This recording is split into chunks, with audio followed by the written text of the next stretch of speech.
Kasih-Mu begitu besar di dalam kehidupan kami. Kami tidak pernah menemukan kasih seperti yang Engkau nyatakan dalam kehidupan kami. Bahkan kasih-Mu sudah Engkau nyatakan lewat pengorbanan di atas kayu salib. Bukan oleh karena kami baik, bukan oleh karena kami mengasihi Tuhan,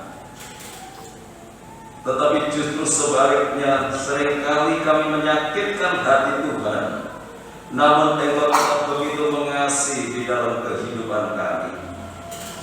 Terima kasih Tuhan untuk keagungan kasih-Mu yang sudah Engkau nyatakan dalam kehidupan kami. Ajari kami saat ini untuk kami menghargai akan kebesaran kasih-Mu dengan cara hidup yang lebih baik, dengan cara hidup yang berkenan di hadapan Tuhan.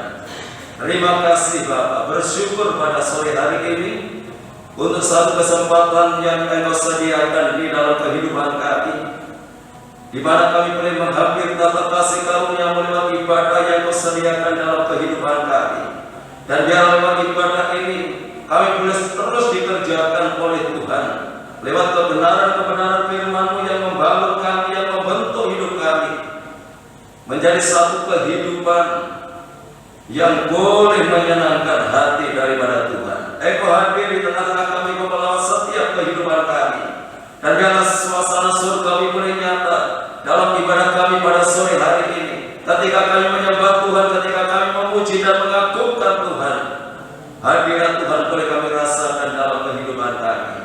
Kami menyerahkan hamba-hamba-Mu yang saat ini sudah mempersiapkan diri untuk melayani pekerjaan yang mulia ini, baik leader, singer, pemain musik, petua LCD, pelayan-pelayan perjamuan kudus maupun hamba-Mu yang akan menyampaikan kebenaran firman-Mu.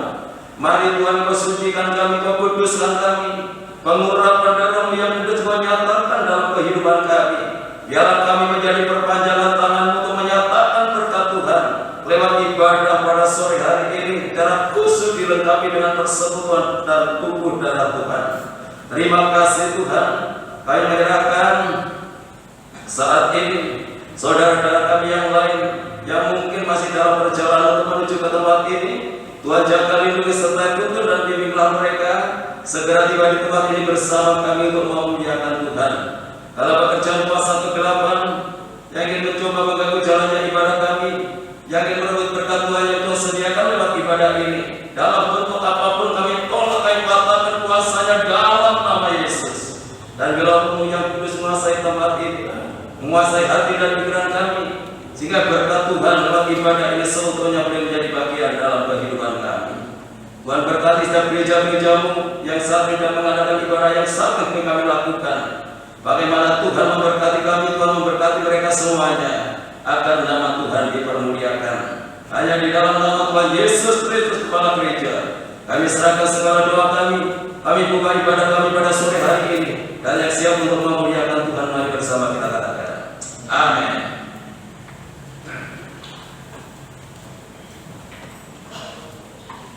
Saya ucapkan sekali lagi, shalom saudara. Betapa besar kasih Tuhan untuk kehidupan kita, bahwa Tuhan rela mati untuk kita, Yesus kepala dosa kita. Begitu kita mau berterima kasih kepada Tuhan, kita bersyukur kita pada Tuhan pada sore hari ini. Kita mau pujian sejauh timur dan barat, selalu membawa bersama.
kami Tuhan. Soal anugerah untuk kasih-Mu Tuhan, Engkau limpahkan curahkan pada kehidupan kami. Mengucap syukur karena kasih kemurahan-Mu Tuhan pada saat kami bisa berada pada ini, telah memuji mempermuliakan nama-Mu. Melalui puji-pujian kami dapat menjadi persembahan yang kami di hadapan-Mu Tuhan. Sebentar kami akan mendengarkan sabda Quran firman-Mu, dan yang berjauh setiap hati kami, sucikan kuduskan. Layakkan hati kami Tuhan, siapkan hati kami sebagai tanah yang syukur Tuhan, siap menerima kebenaran firman-Mu. Terima kasih Bapa, terima kasih. Kami serahkan nama-Mu, sementara kami mendengarkan sabda kebenaran firman-Mu. Percama orang agama-Mu, tidak kami mengaturnya dari surga Tuhan. Dalam kesembilan yang berbicara Tuhan melalui hamba-Mu pada kami sedang di tempat ini. Tuhan melalui kebenaran firman-Mu untuk kehidupan kami, jadi kehidupan semakin baik di hadapan-Mu. Terima kasih Bapak, terima kasih. Jika masih ada kuasa iblis setiap Bapak tempat ini yang dalam mencuri kebenaran firman-Mu, kembalikan bersatu hati kalian dalam nama Tuhan Yesus. Mengusahakan kami tangking Tuhan, dilakukan firman-Mu dapat sepenuhnya kami terima. Terima kasih Bapak, terima kasih. Berfirmanlah dan kami sebut mendengarkan. Dalam nama Tuhan kami berdoa. Haleluya. Amin. Ya, silakan dulu kembali. Bapak Ibu Saudara yang dikasihi oleh Tuhan, sama shalom. Shalom. Salam sejahtera di dalam kasih Tuhan kita Yesus Kristus. Hanya oleh karena anugerah dan kemurahan Tuhan pada malam ini kita dipertemukan kembali lewat ibadah PA yang masih Tuhan sediakan di dalam kehidupan kita. Bahkan pada saat malam ini ibadah kita dilengkapi dengan persekutuan tubuh dan darah Tuhan yang mengingatkan kepada kita akan kebesaran kasih-Nya yang sudah dinyatakan dalam pengorbanannya di atas kayu salib. Dan untuk itu biarlah kita tetap menjadi anak Tuhan yang bisa menghargai akan pengorbanan Tuhan yang sudah Tuhan nyatakan di dalam kehidupan kita dengan cara menjaga kehidupan yang semakin berkenan di hadapan Tuhan. Dan untuk itu mari langsung kita baca di dalam 1 Petrus. Kita masuk pasal yang ketiga, perhiasanmu janganlah yang lahiriah. 1 Petrus pasal yang ketiga, ayat yang ketiga. Setelah kita menyelesaikan ayat yang kedua, bagaimana seorang istri bisa memenangkan suaminya. Sekarang ayat yang ketiga, perhiasanmu janganlah secara lahiriah, yaitu dengan mengepang-epang rambut, memakai perhiasan emas, atau dengan mengenakan pakaian yang indah-indah. Tetapi perhiasanmu ialah manusia batinnya yang tersembunyi dengan perhiasan yang tidak binasa, yang berasal dari roh yang lemah lembut dan tenteram, yang sangat berharga di mata Allah. Puji Tuhan. Secara harfiah memang ayat ini ditujukan kepada kaum Hawa, kepada wanita, di mana seorang wanita diingatkan oleh firman Tuhan masalah perhiasan. Kenapa tidak laki-laki? Ya karena laki-laki itu tidak terbiasa untuk mengenakan perhiasan yang berlebihan. Tapi biasanya yang mengenakan perhiasan itu adalah seorang wanita. Lalu apa tidak boleh mengenakan perhiasan bagi seorang wanita? Tidak dilarang. Boleh. Apakah berdandan itu tidak boleh? Boleh. Bahkan harus berdandan. Tetapi juga ada tatanannya bagaimana kita berdandan. Kalau di sini diingatkan oleh Petrus, perhiasanmu janganlah lahiriah, yaitu dengan mengepang-epang rambut. Kenapa tidak boleh mengepang rambut? Memang pada saat itu yang pertama, wanita yang mengepang rambut itu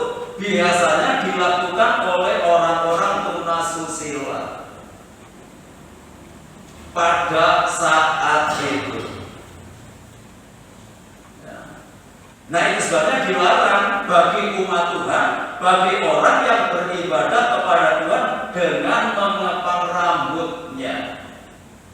Apalagi dalam konteks sekarang ini tidak ada orang mengepang rambutnya tidak bisa dikepang. Panjang gini potong, bagaimana bisa dikepang? Untuk konteks saat ini memang ribet malah. Lalu yang kedua,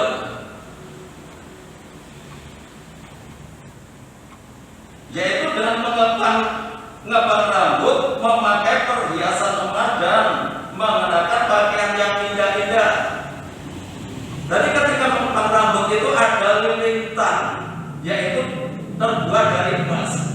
Jadi rambutnya dipakai emas, pakai mutiara. Ini adalah penampilan yang berlebihan. Nah, itu yang tidak diizinkan oleh firman Tuhan. Ya, saya pernah membaca, ini budaya di sebuah negara. Ketika mereka mengadakan pesta pernikahan, mempelai wanitanya itu mengenakan emas seberat 43 kilogram. 43 emas batangan, bukan 40 kilo. 43 emas batangan itu dibuat gelang sama kamu sampai nggak bisa berjalan, kesulitan untuk berjalan. Walaupun mungkin kita punya kehendak seperti itu, walaupun dalam acara khusus sekalipun, itu namanya berlebihan. Malah justru sekarang ini kalau orang mengatakan seperti ini, malah mengancam keselamatannya, mengundang perhatian orang yang ingin melakukan kejahatan. Yang sebenarnya dia tidak ingin melakukan kejahatan, ketika melihat orang yang berpenampilan berlebihan ini muncul, timbul niat hati untuk berbuat jahat. Berapa banyak orang menjadi korban sekarang ini oleh karena perhiasannya. Ya, kalau mungkin pakai gelang, ya cukup 1-2 lah. Ya, jangan dari ujung ke ujung gelang semua. Ya. Kadang-kadang kan ada orang seperti itu. Ya, kalau 1-2 itu hanya wajar. Tetapi kalau sampai 5 sampai 10 itu hanya berlebihan. Dan itu justru membahayakan keselamatannya sendiri.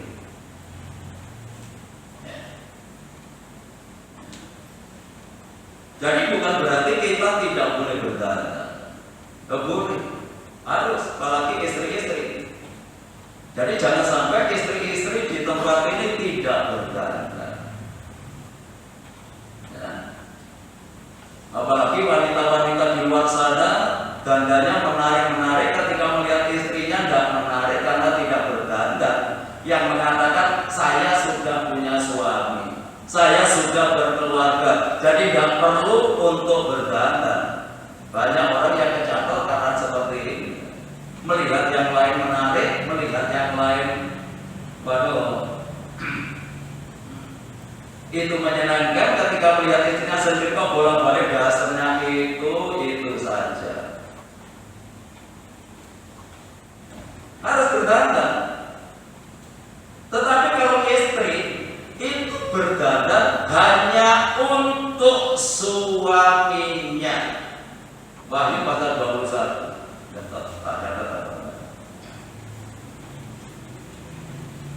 Ya, kita baca dulu ini.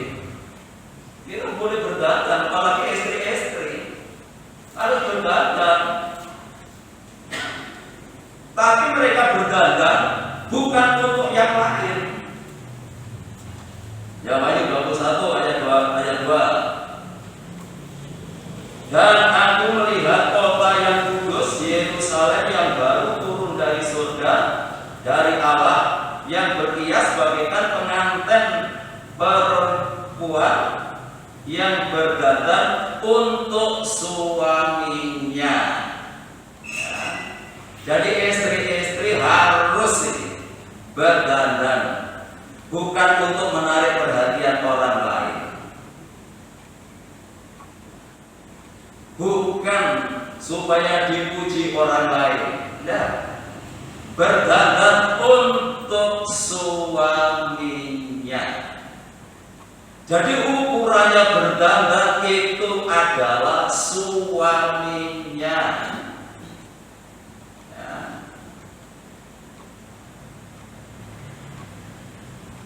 Jadi jangan oleh karena model, oleh karena kemajuan. Enggak. Kalau sudah statusnya sebagai istri, berdandan itu sesuai dengan ukuran suaminya. Ya. Jadi kalau suaminya itu melarang nggak boleh berlebihan, nah, mungkin kalau pakai rok ya harus di bawah dengkul. Contohnya, ya harus nurut. Jangan mengatakan, oh teman-teman saya ada apa-apa. Ukurannya bukan teman. Kalau sudah suami istri, ukurannya adalah suaminya. Karena dia berdandan untuk suaminya. Dan saya percaya kalau wanita itu beribadah kepada Tuhan, wanita itu akan menjadi wanita yang taat, wanita yang nurut, wanita yang tunduk terhadap suaminya. Apalagi kalau kita menghadap kepada Tuhan dalam ibadah seperti ini. Harus kita lihat kepantasan kita untuk menghadap Tuhan. Karena ibadah itu adalah sesuatu yang sakral.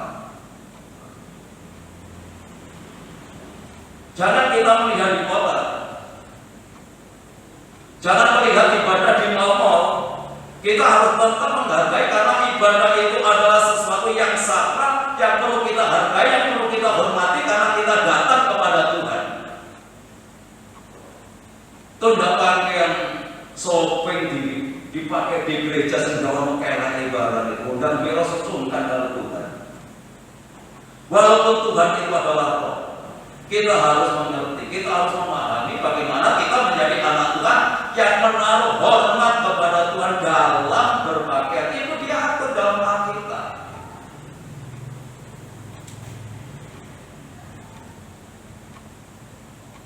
Ya, jadi kalau kita beribadah kepada Tuhan itu harus kita lihat kepantasan kita, kepatutan kita, bagaimana kita beribadah kepada Tuhan. Bukan karena mahalnya, bukan karena modelnya, tetapi kepatutannya, kepantasannya sebagai seorang yang beribadah kepada Tuhan. Ya, tadi kalau istri ukurannya adalah suaminya. Ya. Karena istri berdandan untuk suaminya. Nah, bagaimana kalau yang belum beristri? Yang masih jomblo-jomblo berdandan untuk siapa? Ya untuk kemuliaan Tuhan. Ya berdandan kan untuk kemuliaan Tuhan. Bukan kita ini milik daripada Tuhan. Hidup kita itu harus membawa kemuliaan Tuhan dalam segala aspek kehidupan kita, termasuk dalam berdandan.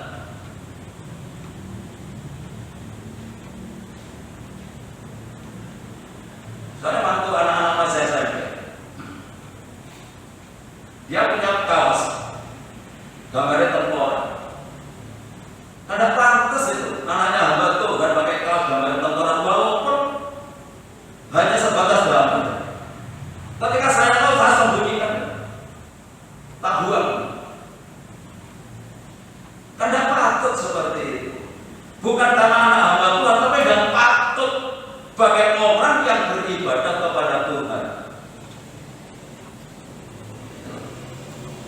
Sebab kita ini harus membawa kemuliaan. Kenapa pakai lambang kematian, tidak pakai lambang kehidupan? Tengkorak itu kan lambang kematian. Kalau ini dipakai yang lain, lebih hal yang lain gitu. Kita harus punya prinsip menjadi anak Tuhan. Yang kedua, saya paling nggak senang juga untuk anak-anak saya. Kalau untuk yang lain disilakan. Tetapi kalau bisa ya tahan. Banyak celana-celana yang utuh, tetapi kenapa mau beli baru jebol-jebol dibeli? Celana sobek-sobek itu baru, itu dibeli.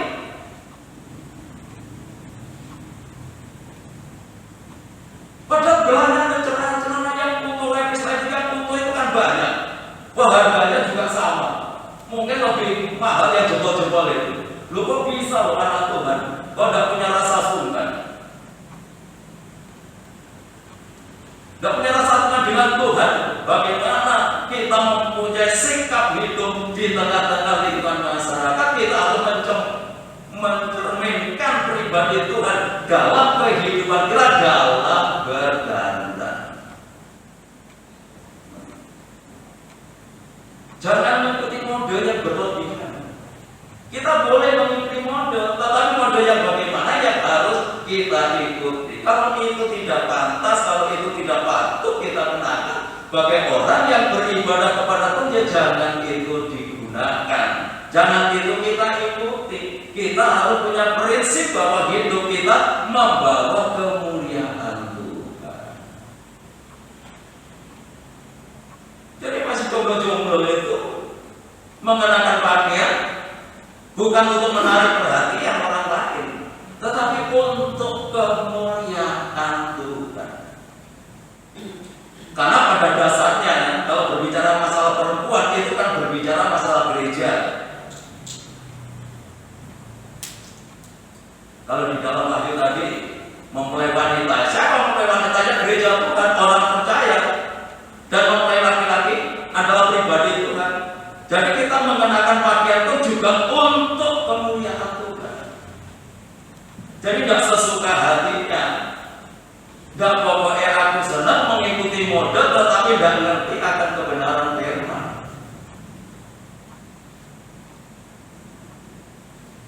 Ya kita harus memiliki sikap hidup yang berbeda.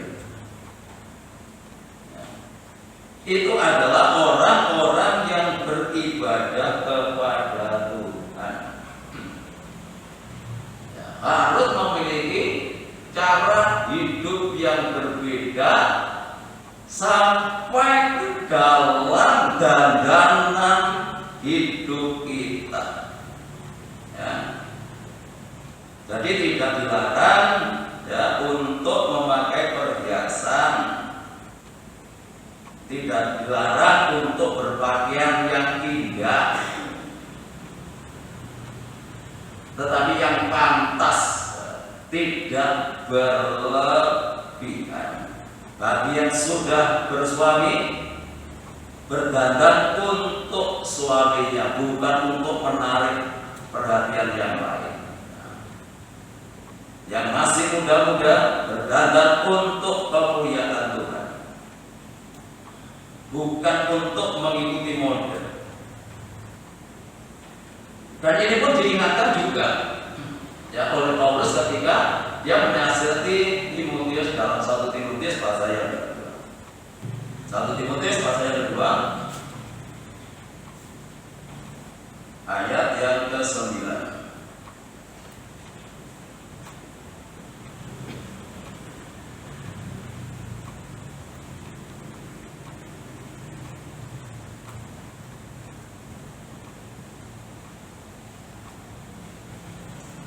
Ya demikian juga hendaknya perempuan, hendaklah ia berdandan dengan pantas, dengan sopan dan sederhana. Rambutnya jangan berkepang-kepang, jangan memakai emas atau mutiara ataupun pakaian yang mahal-mahal. Tetapi hendaklah ia berdandan dengan perbuatan baik, seperti yang layak bagi perempuan yang beribadah. Dan sudah jelas. Jadi kalau kita mengenakan pakaian yang mahal-mahal, pakai perhiasan yang berlebihan, itu bertentangan dengan kesederhanaan yang diinginkan Tuhan dalam kehidupan kita. Walaupun saudara punya, tetapi belajarlah hidup sederhana. Tuhan Yesus itu memiliki jagat raya ini. Segala kuasa di bumi, di surga itu adalah miliknya.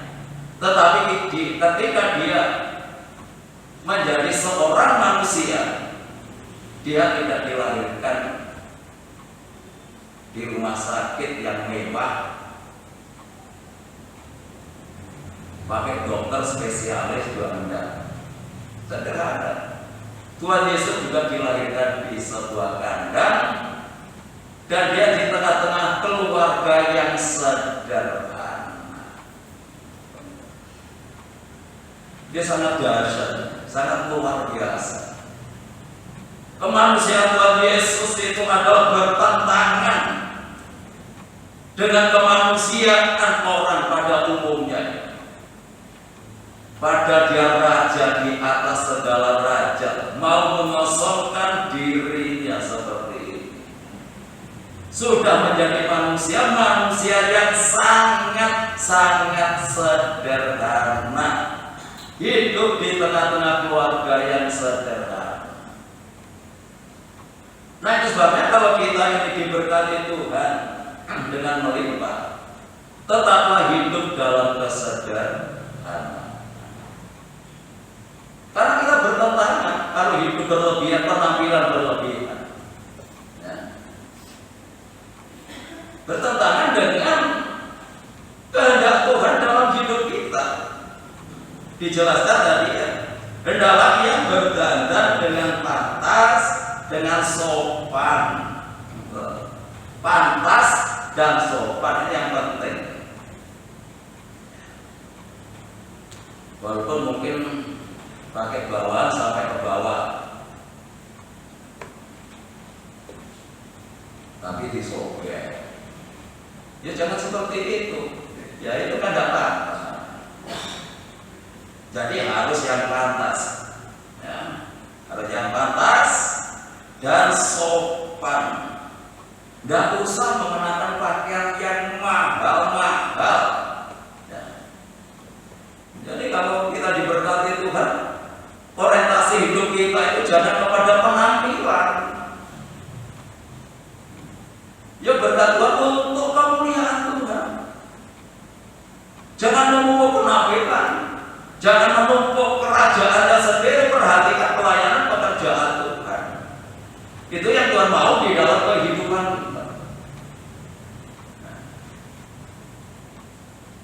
Doa artinya kita menjadi anak Tuhan, diberkati Tuhan. Penampilannya yes, tapi dengan pekerjaan Tuhan tidak ngerti.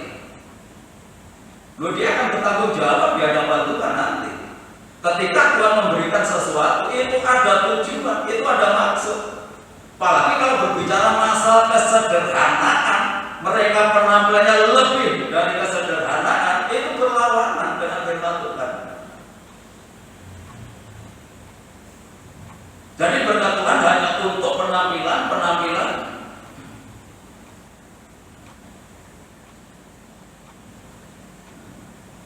Jadi kalau ada sesuatu yang masih bisa kita gunakan, ya kalau bagi mereka yang ya sudah punya mobil, ya sudahlah, bersyukurlah dengan mobil yang ada.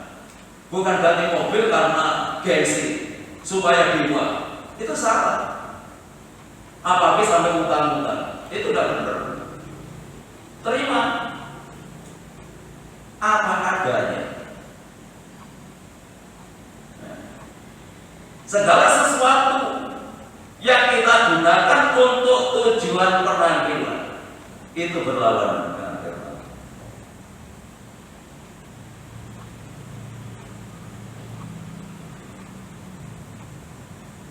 Itu akan menjatuhkan hidup kita dalam kesombongan. Itu pasti. Kalau kita sudah ingin muncul itu pikiran, kalau saya punya ini supaya banyak orang yang melihat, banyak orang yang memuji, banyak orang yang kagum,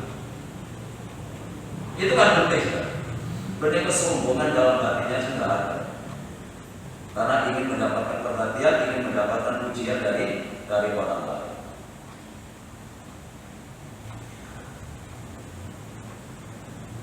Jadi segala sesuatu yang kita gunakan, biarlah kita gunakan untuk kemuliaan Tuhan. Harus dengan hati yang tulus untuk kemuliaan Tuhan. Jangan hanya topengnya kelihatannya untuk kemuliaan Tuhan, tetapi hatinya biar saya dipuji orang, biar banyak orang yang kagum dengan saya. Tidak seperti itu, ya. Jadi hidup itu harus menjadi model kehidupan kita. Ini bukan karena budaya, karena firman Tuhan yang mengajar dalam kehidupan kita. Ya bagaimana orang-orang yang beribadah kepada Tuhan, cara mereka berdandan, cara mereka untuk menghiasi diri. Dan firman Tuhan katakan bukan yang luar yang terus kita perbarui, tetapi sebaliknya. Sebaliknya adalah apa yang ada di dalam kehidupan kita. Kalau di dalam 1 Timotius ini, tetapi hendaklah ia berdandan dengan perbuatan baik yang layak bagi perempuan, ya, yang layak bagi perempuan untuk beribadah kepada Tuhan. Jadi bukan penampilan luarnya yang penting dalam kehidupan kita, tapi yang perlu kita perhatikan itu adalah hati kita. Bagaimana kita bisa melakukan perbuatan-perbuatan yang baik. Itu yang harus kita tampilkan dalam hidup kita. Kalau orang itu penampilannya berlebihan, nggak mungkin mereka akan bisa berbuat baik kepada orang lain. Kenapa? Karena hanya untuk dirinya sendiri.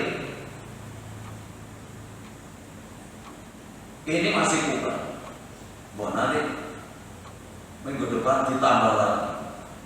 Ketika melihat yang lain, waktu penampilan lebih oke, minggu berikutnya berusaha lagi. Nggak pernah memikirkan untuk berbuat yang baik, tetapi hanya memikirkan untuk kepentingannya sendiri, mana yang kurang dalam penampilan. Jadi orang seperti ini nggak akan pernah bisa memikirkan orang lain, nggak pernah bisa memikirkan pekerjaan Tuhan. Yang dipikirkan hanya dirinya sendiri, bagaimana dia bisa berpenampilan lebih dari yang lain. Dari wanita-wanita dituntut di sini yaitu memiliki hati yang baik. Nah, saya sudah katakan tadi bahwa tidak hanya kepada wanita, memang dalam konteks ayat ini adalah untuk wanita, tetapi kita semua adalah wanita-wanita di hadapan Tuhan, karena dia adalah mempelai laki-laki. Nah, untuk itu kita pun bagi yang laki-laki harus membenahi hidup kita, membenahi diri kita, supaya kita memiliki cara hidup yang baik. Jadi hari ini harus lebih baik dari hari kemarin. Hari esok harus lebih baik dari hari ini. Itu yang harus ada dalam pikiran kita, untuk selalu berpenampilan lebih baik, lebih berkenan di hadapan Tuhan. Jadi kita kembali kepada 1 Petrus. 1 Petrus baca aja yang kita.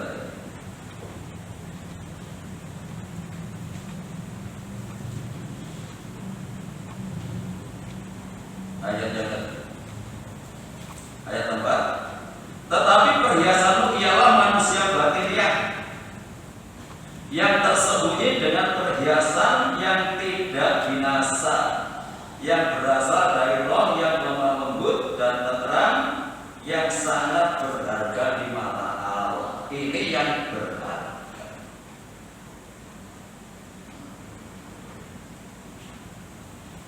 Kalau penampilan luar itu berharga di hadapan manusia, penampilan luar.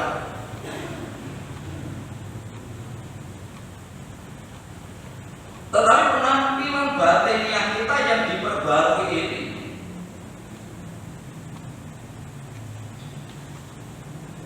ini adalah sesuatu yang berharga di mata Tuhan. Nah, itu sebabnya Rasul Paulus katakan dalam 2 Timotius, mungkin tidak ada di situ ya. Bisa ditambahkan, nanti kita kembali kepada itu tadi. 2 Timotius pasal yang keempat.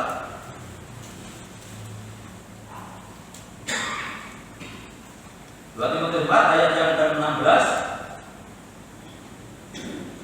Sebab itu kami tidak tawar hati, tetapi meskipun manusia lahiriah kami semakin merosot, namun manusia batiniah kami dibarui dari hari ke hari. Bagi Rasul Paulus, penampilan luar walaupun semakin merosot, dia tidak bingung, dia tidak tawar hatinya. Karena itu sesuatu yang tidak penting bagi Paulus. Tetapi bagaimana dia ingin memberikan hidupnya kepada Tuhan? Apa yang penting dalam hidupnya? Dia katakan, namun manusia batinnya kami diperbaharui. Kalau dalam Petrus tadi, perhiasan adalah perhiasan batiniah. Jadi batiniah yang diperbaharui dari hari ke hari. Jadi memang pembaharuan itu dimulai dari hati. Pembaharuan itu dimulai dari batin kita. Nah, itu perlu kita persembahkan kepada Tuhan, batin kita ini, hati kita ini. Direlakan untuk terus diperbarui lewat firman Tuhan dari hari ke hari.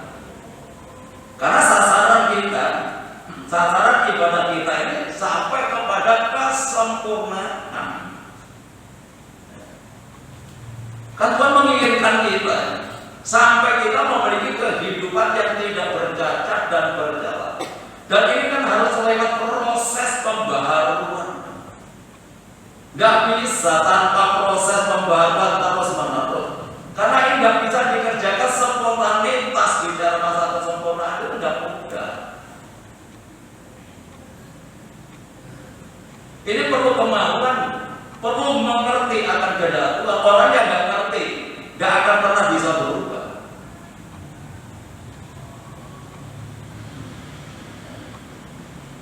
Susah untuk menerima kebenaran, untuk mengubah prinsip hidupnya, mengubah hatinya itu susah. Kalau tidak memahami dan mengerti akan kehendak Tuhan dalam kehidupannya. Padahal firman Tuhan katakan ini yang berharga, ya. Ini yang bernilai di hadapan Tuhan. Ketika kita bisa memberikan, ya, hati yang berkenan di hadapan Tuhan.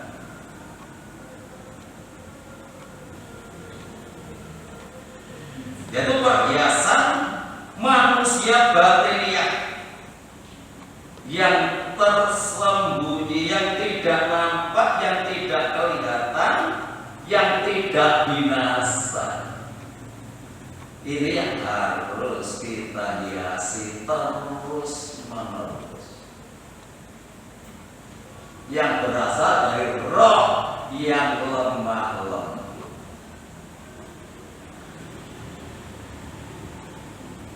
Ini yang terus harus mengerjakan hati kita. Lemah lembut itu artinya baik hatinya, baik hati. Itu lemah lembut, bukan lemah lupa ya, beda ya. Lemah lembut itu baik hati, sama seperti pernyataan Paulus dalam Korintus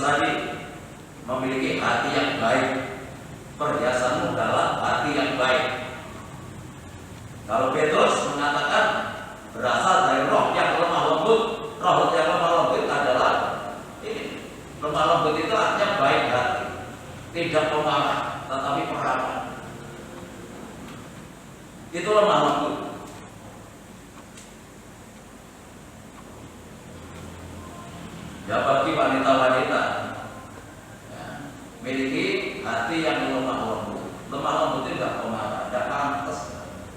Ya, kalau wanita itu pemarah. Jadi lemah lembut itu hatinya itu baik.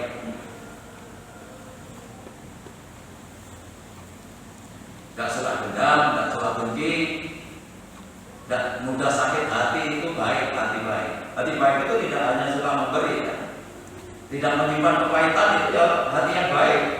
Tidak suka membenci orang lain, tidak suka memfitnah orang lain, tidak suka membicarakan orang lain. Itu hati yang baik.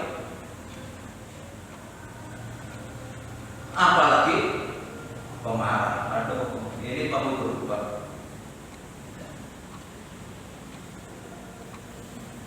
Perlu berubah kalau masih memiliki sikap pemarah. Ya, wanita yang suka, perempuan yang pemarah membuat orang itu tidak betah di rumah. Ya. Nah, sebabnya jadilah wanita yang memiliki hati yang lemah lembut, tidak suka marah. Ya, berapapun berkat yang diterima dari suaminya disyukuri, nggak usah marah dan nggak usah membandingkan dengan tetangganya. Tetangganya bisa beli ini, bisa beli itu, lalu suaminya ya memberi belanja yang hanya cukup untuk makan, ya disyukuri, jangan marah. Ya. Pemarah itu membuat orang nggak keras. An-Nahs 5:21. Ini bukan roh yang lemah lembut.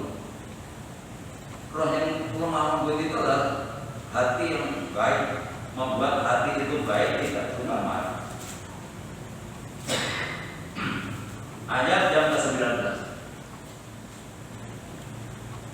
Lebih baik tinggal di padang gurun daripada tinggal dengan perempuan yang suka bertengkar dan pemarah. Oh, dasarnya suka bertengkar lalu pemarah.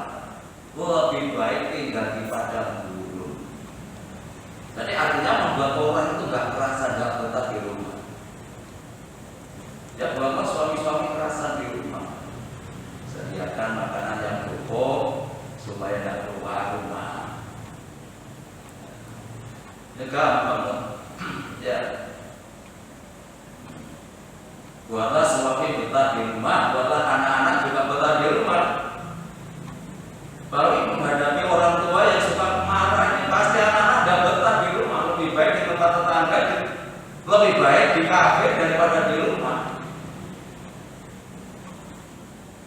Di rumah tidak pernah ditawari teh, tidak pernah ditawari kopi.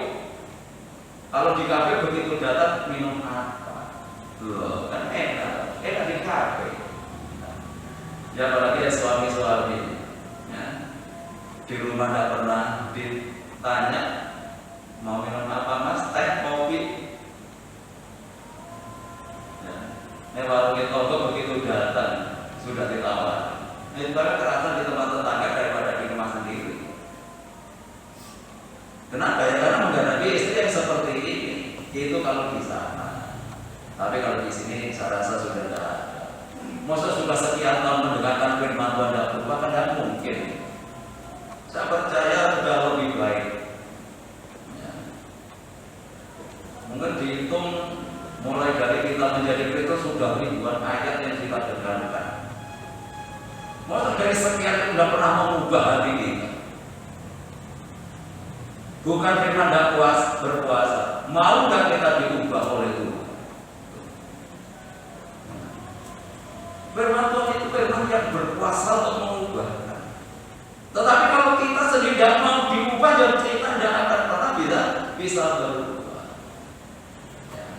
Dan untuk itu, marilah kita mengenakan perhiasan bukan yang lahiriah, tetapi kenakan perhiasan yang batiniah dari roh yang lemah lembut. Tidak hanya untuk wanita, tetapi yang pria-pria sekalipun memiliki hati yang baik, gak suka marah. Ya. Apakah marah itu tidak boleh? Boleh. Tapi lihat-lihat. Kalau sedikit-sedikit marah, mungkin orang tua dengan anaknya, anak nggak bisa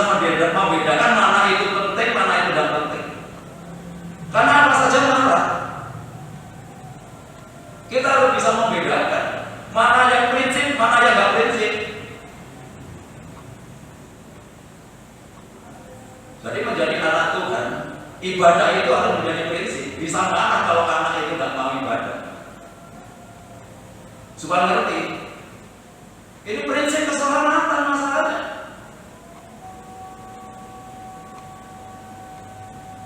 Jadi kalau ada orang tua anaknya nggak ibadah, tenang-tenang saja, santai-santai saja, Anda bertanggung jawab di hadapan Tuhan. Karena anak itu adalah titipan Tuhan dalam kehidupan kita sebagai orang tua. Bagaimana kita membawa anak-anak kita? Ini prinsip. Aneh kalau ada orang tua lain tenang aja di rumah, minggu di rumah, tulis nama TV di rumah, enggak marah. Anaknya benar-benar tidak mau, malah marah-marah. Itu aneh.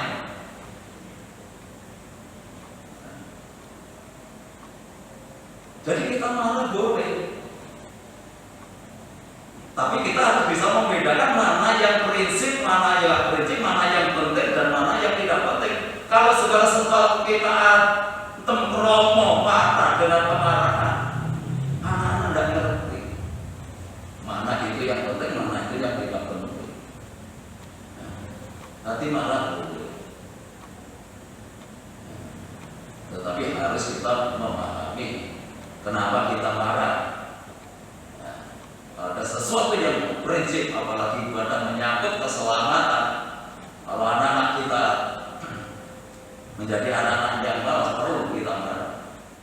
Karena kita diberi kepercayaan, diberi kepercayaan Tuhan dalam kehidupan kita untuk membawa anak-anak kita menjadi anak-anak yang berkenan di hadapan Tuhan. Ya, terpujilah nama daripada Tuhan. Namun itu maka kita kenakan, ya, bukan perhiasan yang lahiriah yang menjadi perhatian kita, tetapi adalah manusia batiniah kita yang kita dandani terus-menerus, karena itu yang berharga di mata Tuhan. Tuhan Yesus memberkati kita. Ya, kita pujikan satu pujian betapa besar kasih Allah.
ini lewat kebenaran firman-Mu yang sudah Kau nyatakan dalam kehidupan kami. Bagaimana seharusnya kami hidup sebagai orang-orang yang beribadah kepada Tuhan. Bukan kami menghias diri yang berlebihan, bukan memperhatikan yang ada di luar terus-menerus, tetapi biarlah batin kami yang selalu boleh diperbarui menjadi satu perhiasan yang berkenan di mata Tuhan. Terima kasih Tuhan, biarlah kebenaran firman-Mu malam hari ini tidak sebatas kami dengar. Roh Kudus akan menolong kami supaya sungguh-sungguh setiap kami yang hadir malam hari ini memperhatikan batiniahnya, bagaimana dipersembahkan kepada Tuhan, karena ini ada sesuatu yang berharga di hadapan Tuhan. Terima kasih Tuhan, ampuni segala dosa, kesalahan, kekurangan, kelemahan kami.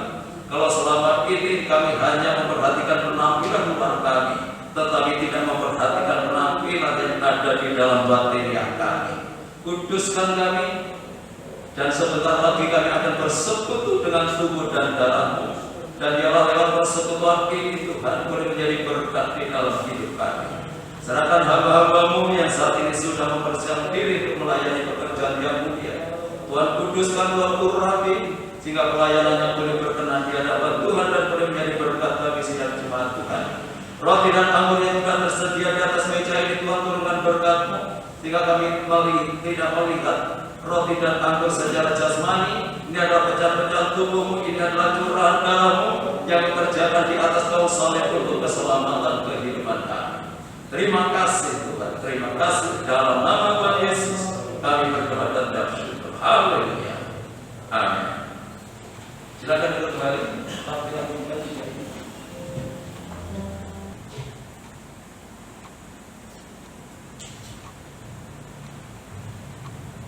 Saya suatu berdiri. Mari kita siapkan tubuh dan darah Tuhan. Kita siapkan lebih dahulu untuk cawannya supaya tidak ada kesulitan nanti.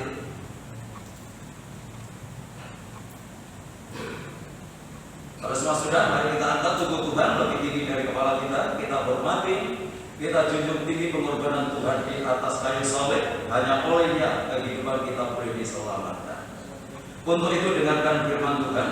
Sebab apa yang telah kuteruskan kepadamu telah aku terima dari Tuhan, yaitu bahwa Tuhan Yesus pada waktu Ia diserahkan mengambil roti, dan sesudah itu Ia mengucap syukur atasnya. Ia memecah-mecahkannya dan berkata, inilah tubuhku yang diserahkan bagi kamu. Perbuatan ini menjadi peringatan akan aku. Bukankah roti yang kita pecah-pecahkan adalah persekutuan di dalam tubuh Kristus? Mari kita makan dengan iman dalam nama Tuhan Yesus Kristus.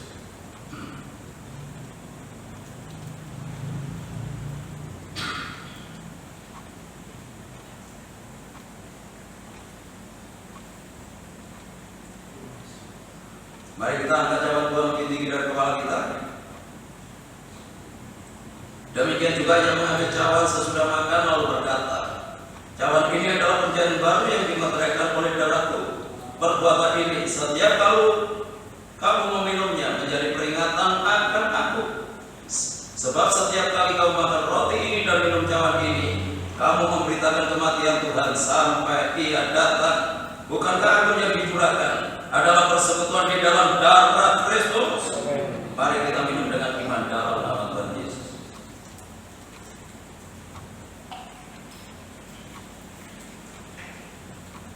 Haleluya. Mari kita angkat kedua belah tangan kita mengucap syukur kepada Tuhan untuk kebaikan Tuhan, bekasih Tuhan yang sudah menyatakan lewat pengorbanannya di atas kayu salib. Terima kasih Tuhan, haleluya, untuk kasih-Mu yang sudah menyatakan lewat pengorbanan di atas kayu salib, yang mana malam hari ini kami boleh nikmati lewat persekutuan dengan tubuh dan darah-Mu. Dan biarlah kasih-Mu semakin nyata di dalam kehidupan kami. Tidak hanya kami memperingati tentang kematian Tuhan, tentang kasih Tuhan, tetapi biarlah kasih Tuhan juga nyata di dalam kehidupan kami. Bagaimana kami harus hidup dalam kesederhanaan, bukan menjadi anak-anak Tuhan yang memperhatikan penampilan luar, tetapi biarlah kami memperhatikan batiniah kami, karena ini yang berharga di mata Tuhan. Engkau sudah menjadi teladan di dalam kehidupan kami. Bagaimana Engkau hidup di dalam kesederhanaan. Terima kasih Tuhan, terima kasih, bersyukur malam hari ini untuk perhatian Tuhan, untuk kasih Tuhan di dalam kehidupan kami. Dalam nama Tuhan Yesus, kami berdoa dan ucap syukur. Haleluya. Amin. Silakan dulu kembali. Waktu selanjutnya silakan Bapak Sutrisno yang akan menyampaikan bahasan kita. Ya, terima kasih Pak Kris. Terima kasih untuk perhatiannya. Sudah ada yang lain? Mari kita akhiri pada kita malam ini. Dan kita doakan nanti juga untuk Bapak Ibu Sutono yang kurang sehat, Saudara Wistia yang saat ini juga tidak bisa hadir karena kondisi kesehatannya. Kita doakan maupun saudara-saudara kita yang mungkin tidak ada berita tetapi mereka terganggu kondisi kesehatan. Kita pujikan segala puji syukur yang di atas saya sedang berbagai berlipat.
Bersyukur malam hari ini untuk tuntunan, untuk berkat-Mu lewat ibadah kami, mulai dari awal hingga selesainya. Sebelum kami tinggalkan tempat ini, kami menyerahkan Bapak Ibu kami yang terganggu kondisi kesehatannya. Kami tetap berdoa untuk Ibu Mestia. Kami serahkan untuk Ibu Gembala, untuk Ibu Sulaiman, untuk Saudara kami Listia, untuk Ibu Paskito. Kami serahkan untuk Bapak Andre, Bapak Barkurus maupun saudara-saudara kami yang lain, Bapak Ibu Supono yang sakit saat ini. Kami mohon kemurahan Tuhan, kami mohon belas kasihan Tuhan. Mari Tuhan yang menyatakan pembelaan-Mu dalam kehidupan anak-anak-Mu yang saat ini membutuhkan pertolongan kesehatan dari Tuhan. Mari Tuhan ulurkan tangan kuasa-Mu, jamah mereka yang sakit dalam nama Yesus. Yang sakit disembuhkan, yang sakit dipulihkan. Kuasa firman Tuhan Yesus sanggup memberikan pertolongan. Bapak Ibu kami yang sudah berusia lanjut, biarlah Tuhan tetap anugerahi dengan kekuatan dan kesehatan. Kami menyerahkan kelanjutan pembangunan tempat parkir dalam tangan-Mu. Tuhan menolong, Tuhan memberkati, Tuhan buka jalan gerakan orang-orang yang terbeban untuk pelayanan ini sehingga pembangunan ini dapat dilanjutkan kembali. Kami menyerahkan untuk lingkungan kami, kota kami, bangsa dan negara kami. Berkatilah dengan ketenangan, kedamaian dan kesejahteraan. Upaya pemerintah untuk memutus rantai penularan COVID-19 dengan menurunkan vaksin dan mengimbau setiap masyarakat memperhatikan protokol kesehatannya. Biarlah dengan upaya ini negeri ini segera bebas dari pengaruh COVID-19. Kami menyerahkan untuk ibadah pemberkatan nikah yang akan dilaksanakan pada hari Sabtu yang akan datang. Kiranya Tuhan menolong, memberkati kedua mempelai bersama keluarganya, beri kekuatan kesehatan supaya dapat melaksanakan panggilan Tuhan lewat pernikahan yang akan dilaksanakan pada hari Sabtu yang akan datang. Demikian pula hamba-Mu, Tuhan Kau berkati dengan kekuatan dan kesehatan hikmat daripada Tuhan supaya melaksanakan tugas yang mulia ini. Pelayanan hamba-Mu boleh menjadi berkat dan boleh membawa kemuliaan bagi nama Tuhan. Menyerahkan hamba-hambamu yang sudah melayani pekerjaan malam hari ini, Tuhan memberkati mereka semuanya, bahkan semakin memperindah pelayanannya di hari-hari yang akan datang. Pada akhirnya kami serahkan seluruh isi dan jemaat ke dalam tangan-Mu, baik yang hadir malam ini maupun yang tidak hadir, baik yang ada di dalam kota, di luar kota. Tuhan jaga lindungi sertai tuntun dan bimbinglah mereka supaya tetap hidup dalam kekudusan dan kebenaran dimanapun mereka berada, selalu membuat nama Tuhan dipermuliakan. Rumah tangga, keluarga, kehidupan ikat jemaat Tuhan berkati dengan ketenangan, kedamaian dan kesejahteraan. Segala usaha, pekerjaan, tugas dan tanggung jawab yang mereka lakukan Tuhan buat berhasil dan beruntung. Peliharakan seluruh jemaat-Mu dalam kasih-Mu sehingga tidak ada satu rumah tangga pun yang hidup di dalam kekurangan. Anak-anak yang duduk di bangku sekolah mulai dari prepesa perguruan tinggi, berkatilah mereka dengan kecerdasan dan kearifan. Jadikan anak-anak yang berprestasi dalam akademinya maupun non-akademinya, jadikan berkat dalam pergaulannya. Bagi sidang jemaat yang sudah memberikan persembahyannya, mengembalikan perpuluhannya, kembalikan berlipat kali ganda sesuai dengan janji firman-Mu. Bapak Ibu Saudaraku yang dikasihi oleh Tuhan, sekarang pulanglah, terimalah berkat damai sejahtera dari Allah Bapa, kasih karunia-Nya dari Tuhan Yesus Kristus, dan lewat persekutuan Roh-Nya yang kudus menyertai dan memberkati kita mulai malam ini sampai Maranatha Tuhan Yesus datang kembali. Dalam nama Tuhan Yesus kami berdoa dan ucap syukur yang diberkati Tuhan, mari bersama kita katakan amin.